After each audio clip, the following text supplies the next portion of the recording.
Hello aspirants, TNPSC previous இயரில் கேட்ட இந்த ப்ராப்ளம் பாருங்கள். 963 + 476 ஸ்கொயர். ஸோ இதை பார்க்கும்போது நமக்கு ஒரு ஐடென்டிட்டி ஞாபகத்துக்கு வரும். அதாவது a + b ஹோல் ஸ்கொயர். இங்கே சேம் வேல்யூ கொடுத்துருக்காங்க, but minus. So a - b whole square. So அந்த ஐடென்டிட்டி வச்சு ஃபஸ்ட்டு சிம்ப்ளிஃபை பண்ணலாம். இங்கே a + b ஹோல் ஸ்கொயர்னு இருக்குது, ப்ளஸ் சேம் வேல்யூ கொடுத்துருக்கிறதுனால அதையும் a - bன்னு எடுத்துக்கலாம். கீழே a. So a square plus b into b square. இப்போ இதை சிம்ப்ளிஃபை பண்ணும்போது a square plus 2ab plus b square plus a square minus 2ab plus b square by a square plus b square. இங்கே 2ab மைனஸ் 2ab cancel ஆகிடும். So 2a square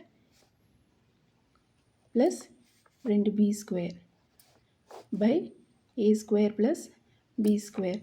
2 நம்ம காமனாக எடுத்தோன்னா a square plus b square by a square plus b square. இது ரெண்டும் cancel ஆச்சுன்னா 2 மட்டும்தான் இருக்கும். Option C is the right answer.